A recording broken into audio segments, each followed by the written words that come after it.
US intelligence, they don't like to be caught lying in black and white. So where possible, they will admit things. And so they will admit this fact, this fact, this fact, this fact. And so you're then in the position, okay, they won't admit if the document is true or not, but all the contents of the document is true. We have another question. My name is Christian Schade. I'm a new media professional. One question, you mentioned the secret publishing regime. I mean, I guess you probably got some national security letters from the American government already, and you wouldn't even be able to tell us about it because it's illegal to tell us if you got them. Don't be ridiculous. Yeah. So what? I mean, honestly. But if you're looking at a liberal democracy like Denmark, we are going, since 9/11, we had new rules about secret detainments and secret trials as well.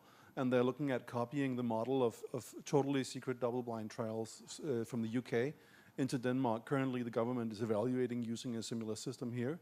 And that means that your space of operation is going to be narrower and narrower. Sooner or later, they're going to get to Sweden, and you won't even be able to say that you're operating. You won't even be able to tell us that you have been gagged. What is your next lane of escape? The gag orders are easy to deal with. We just need somewhere in the world that is happy to reveal a gag order about somewhere else in the world. And because we are still, except maybe financially, we are still in a multipolar world. We have China, Russia, the United States. It's easy to play those countries off one another. So I think we're not going to be in that position for a while, where it's really going to affect us. Remember, we're a specialist publisher. Our speciality is the hardest publishing case, where publishing includes how people get material to the public and how they keep it up before the public. Now, I like to say that that censorship is actually an opportunity. That censorship is some form of arbitrage to keep information concealed in a limited market from a bigger market. But politically, what does censorship reveal? It reveals fear. So China has a lot of fear of freedom of the press. Iran, by the way, but China and Iran do actively censor us. Both these countries have a fear of freedom of the press. That means that they perceive that if information is released, it's going to have some kind of reform effect. Now, depending on your position, if you're in that authority or you're outside it, you may say this effect is positive or negative. But it does show that their perception, and they probably know best because they are the authors of these documents, is that those documents are politically powerful. In the West, we do have a bit more of a problem in that the basic structural relationships in highly developed Western countries are fiscal and they are not political. And it's much harder to affect fiscal relationships through free speech than it is to affect political relationships. So is freedom of speech free in the West because the West is so enlightened? Or is freedom of speech free in the West? Well, of course, I've just showed you examples of the UK and so on, so it's not. But relative to China, is it free in the West because perhaps it's hard to do much with freedom of speech? That the basic power structures that exist in the West are fiscalized and hidden from social opprobrium. I think maybe speech is free like the birds and the bees when they have no chance of political impact.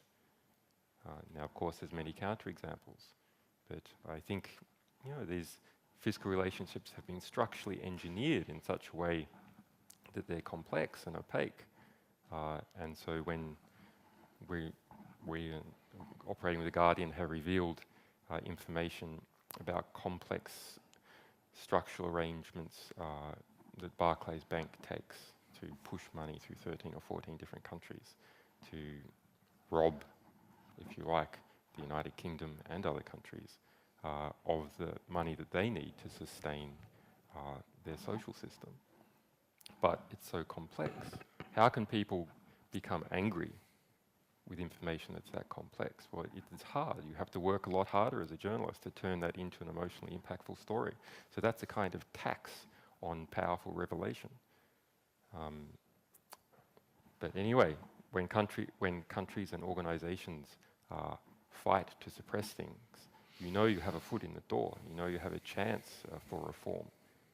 In other countries where information seems to be free, maybe actually the basic structures are so locked up that it's going to be hard to make an effect. Anyway, I encourage everyone to try.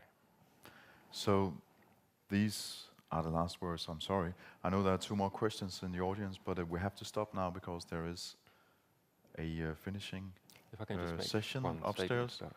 Oh, you have one Yeah. one thing. What was this? So, on these USB keys is 573,000 intercepted pager messages from September 11 that haven't been released yet. This was the cover, the fact that these exist, this was the cover of Berlingske. Berlingske. We think it was Berlingske. We haven't seen it, but we think it is. I saw it. You saw it? Okay. It is Taxi Berlingske. driver had one. It is, yeah. Okay. Okay. So that's a lot of information, and it's a completely objective picture of this tragedy. The government response, the police services use pages to communicate, and other people, doctors and nurses, and people with their personal communications about what happened that day and everything else that happened that day that's completely forgotten from the historical memory of people, because everything else was wiped out. So a plane in Iraq was shot down that day, as an example, a drone. So what we will do, I guess we'll release this tomorrow on the web, but I will give this to people here who want it now, and you can go and explore it and investigate it. Remember, it's 573,000 messages. We can't do it alone. The idea is that you do it. We spend our efforts getting it to you and allow you to publish it. But you've got to turn it into the story and make it moving to the population. Okay, thank you, Julian Assange.